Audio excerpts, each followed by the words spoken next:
My name is Rebecca Pauvert. I'm the executive chef at Pearlstone Conference Center and Retreat.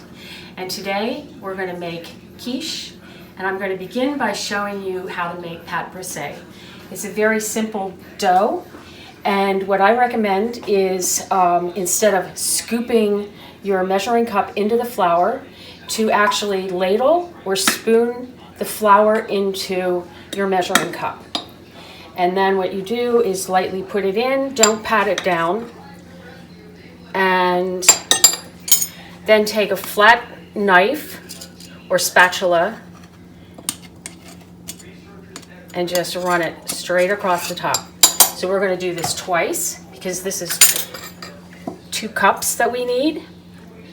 And the recipe is basically 2 cups of flour, a teaspoon of salt, 6 ounces of chilled butter, 4 ounces of frozen shortening, and then some ice water at the very end. It's very simple to make, and it's so worth your while to do this. And sometimes what I do is I make this in batches and just keep it in the freezer, and it's so much easier when you want to make quiche. Then again, teaspoon of salt. And what you want to do first is to mix the salt and the flour. Just give it a couple of pulses to mix it. And then we're going to continue with the butter and the frozen shortening.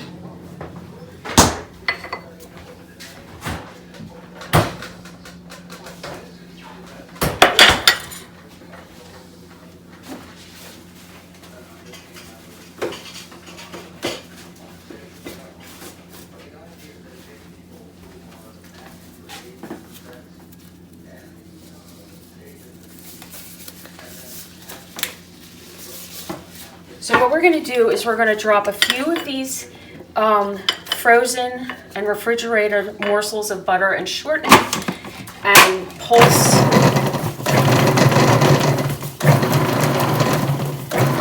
so that you get a granular sand-like looking mixture.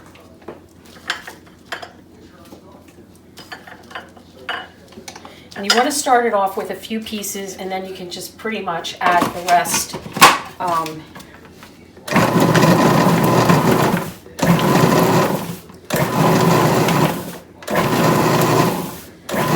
And we'll take a look at where we're at right now. The butter is starting to break up into the flour. And we'll put that back on and continue going. What we want is the texture of granulized, almost like, if you can see this, it's like coarse sand. And this is a great place to stop and take a spatula and just loosen anything that could be forming along the sides. And this is what you want it to look like. And this is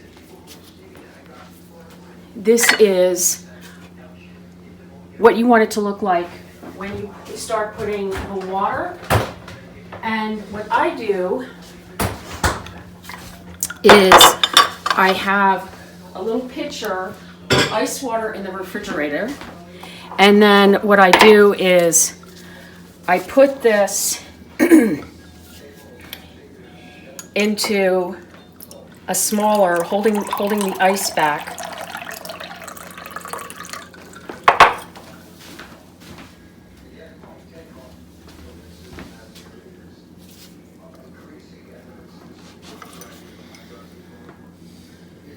And what you want is a half a cup, which that is what this is. And what I do is I pour that around on top of the granulated mixture. And this is where you need to absolutely pulse a few times. And so this is where it's important to pulse it, and then to stop it and scrape the sides. And this is going to probably take 1 or 2 more pulses. And basically what you want it to do is you want it, this is what you really want to look for, is that it starts balling up, but you don't want to take it much further than that because you don't want to make the dough tough. So what I'm going to do is I'm going to put gloves on because it is rather sticky. And I'm going to take this out of the Robocoo and get all of the pieces that are left in here and put it together. Now this is a little sticky. It probably could have had a little bit more flour. And what you do in this kind of situation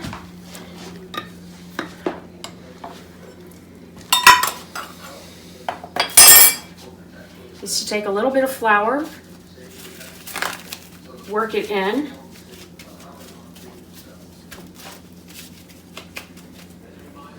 just to give a little bit of the surface.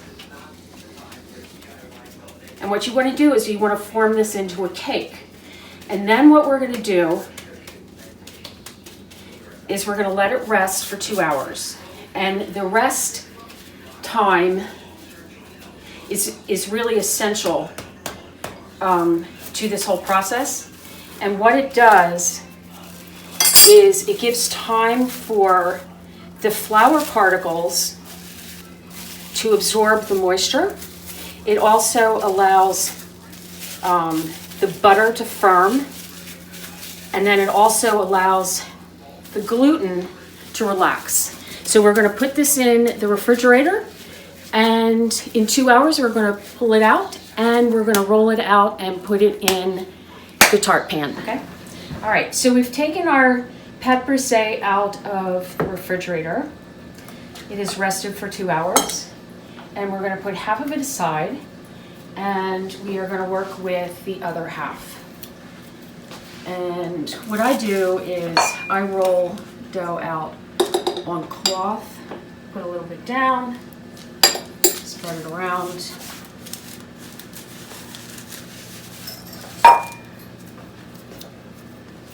And you want to get this in a circle to start with. It's easier to end with a circle if you do that. And I'm going to pat a little bit on the outside. And then, so I start from the middle and I work it out, turn it a quarter turn, continue doing that. And then this way, you'll get as close to a circle as you can. And if you always start from the middle and roll in an outward direction, I find this works the best.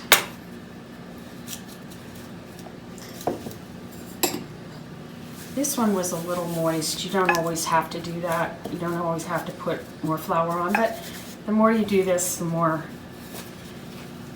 you'll have a feel for it. I've made a lot of quiche in my life.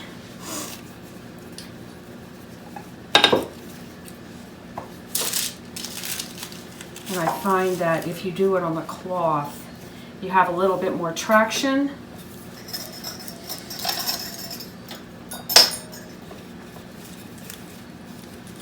And a little bit more control.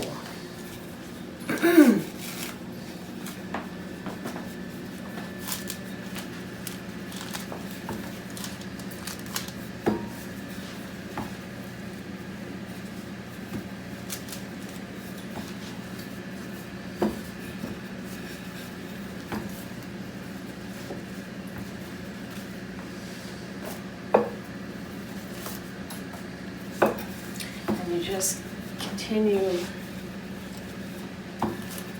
gently. As it gets thinner, you want to be more gentle with it.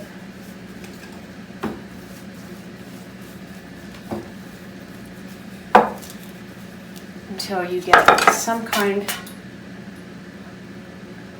of an estimation that it's going to fit the pan and then come up the sides. And I have a little trick that I'm going to show you that I developed over the years because I had been making quiche, a lot of quiche for my charcuteries that I started with my husband. One of the things that I do when you get a little split on the end, on the edge there, to maximize your dough, just put a little bit of water and just do a little mending there. Okay, so now we are ready to prepare the pan, and what I find the easiest way to get a piece of parchment in the same shape as the bottom of your pan is to just use it as a cutting edge.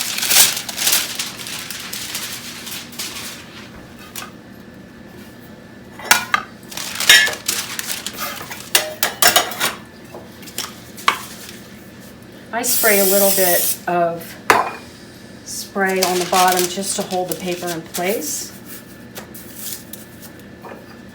And then what I do is spray the bottom, and then I go over to a waste can or a sink and spray the sides.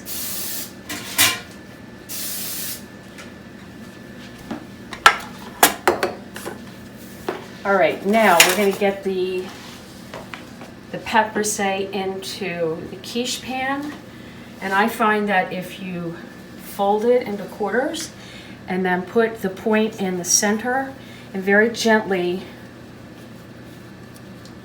lay it into the pan and very gently unfold it.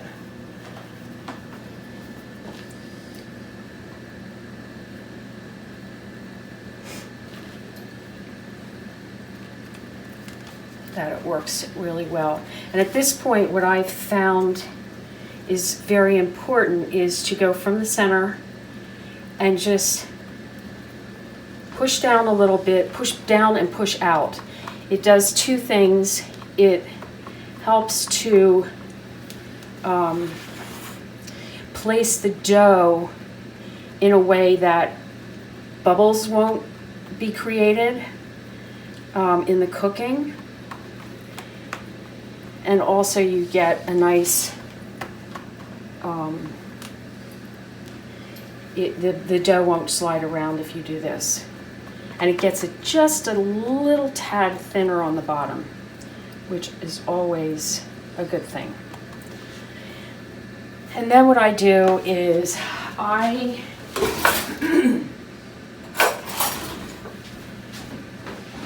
trim the edge, but I don't trim it flush with the pan. What I do is I'm going to take a little bit and I'm going to fold it over, because I'll show you what I'm going to do. I find that when you do it in these these very thin false bottom pans, if you cut the dough off right at the rim of the pan, in getting this into the oven, your egg and cream will slosh over the sides. And then you have an even thinner quiche. Okay, so what I want to do now is just go around the sides, press it to the pan a little bit, and then I want to start folding it over. But we want to have it raised a little bit above the rim of the pan. And this is the little trick that will help your quiche be a little bit heartier, thicker, more stuff in the middle.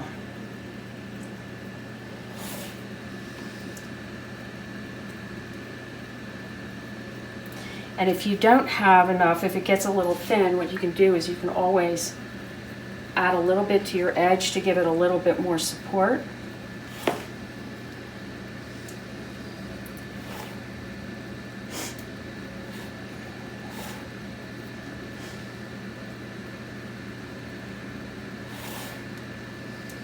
And we're just building this edge. Almost done. Now, if I were to leave it like this, it would fall over and just spill out over the rim. So what we want to do is we want to do a little tucking here with the dough. This looks probably pretty good. Maybe here.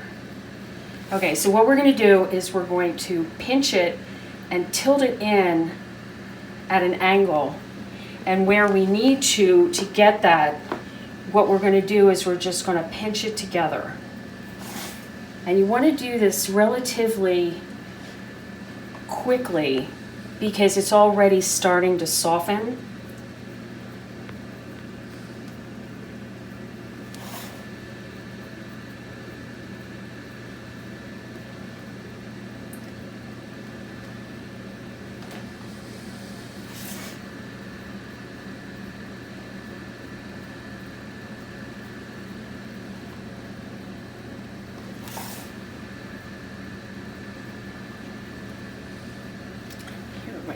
A little bit more.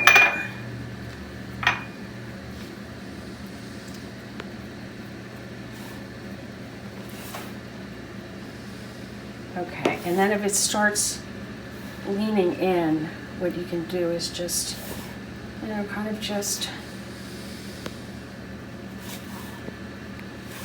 fix it up a little bit. Okay, now this is going to go into the refrigerator for half an hour. And then we'll continue baking. So we're making our filling now. And this is not an exact science, but basically what it is, 1 part eggs to 1 part cream. I happen to use fat-free half and half for a reduction in calories. And I think that cream is a little bit too rich, so I go with half and half. And so I'm whisking the eggs first, and then about 3/4 of a teaspoon of salt, because we are going to add some cheese to it, which has salt in it. Today we're going to be doing portobello mushroom, spinach, and Gruyere quiche.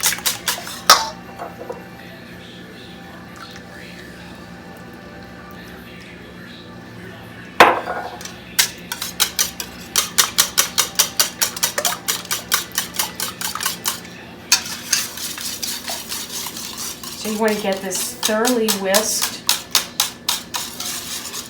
And since we're doing a quiche with spinach and mushrooms, I have cooked the vegetables ahead of time. And with spinach, what I do is I blanch it, but there's so much water in spinach. Even when you drain it, you think it's going to be fine, that you've gotten as much water out of it as you can. But that's not necessarily so. And if you don't, when you cut into your quiche, it's going to turn out to look like scrambled eggs. And you don't want that. So what I do is I put down a paper towel first so that I can get as much of the spinach out without getting it all over the towel. Okay, and next we're going to take out the quiche shell that has been chilled for about a half an hour. An hour. And what I'm first going to do is I'm going to put down a little bit of cheese. And this is, again, it's going to be up to you what you put in this, how much you put in it, how much cheese you put in it, and then that will also determine how much of the filling that you're going to use. Next, I'm going to put down my portobello mushrooms. And what I did was, before I sauteed them, I took the gills out because there's a lot of pigment in that, and it could tend to turn your quiche an unsightly color. So now what I'm going to do is I'm going to take this spinach that is very, very dry, and I'm going to chop it.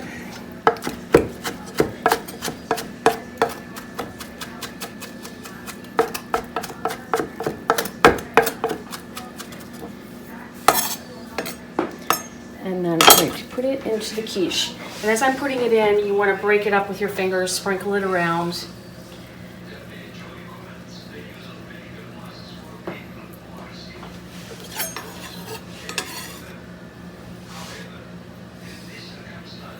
Okay.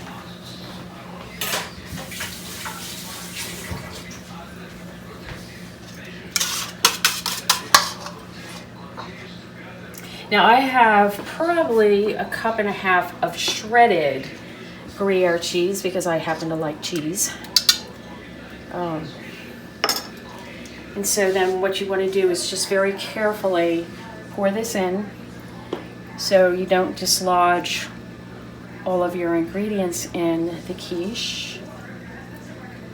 And because there's so much egg in this, this is going to puff up. And these sides that we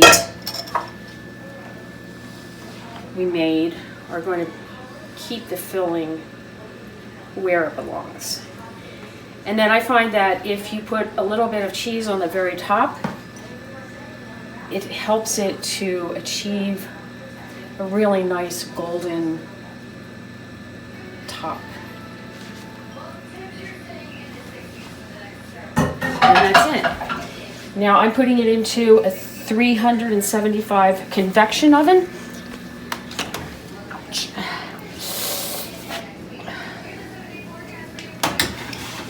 And I'm going to bake it for about 40 minutes. Again, this is something that you're going to know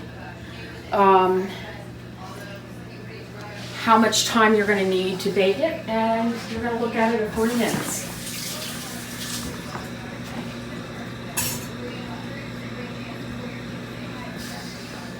Done. Okay, the quiche is ready. It's taken an additional 10 minutes in my oven, so that was 50 minutes. But I have a convection oven, and there it is.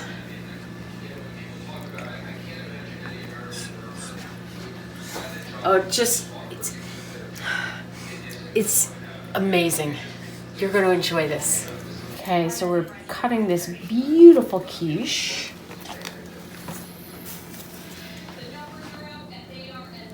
And I usually,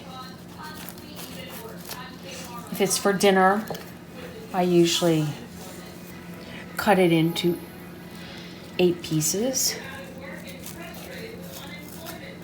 It's very delicate.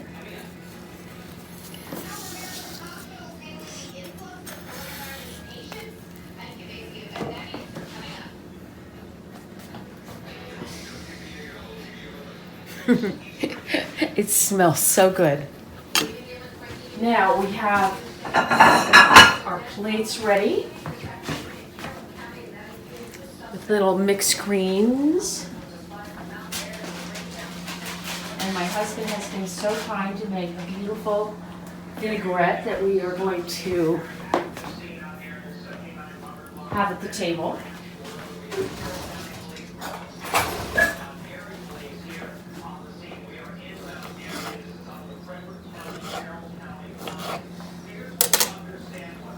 We're going to garnish our little salad with some beautiful little tomatoes.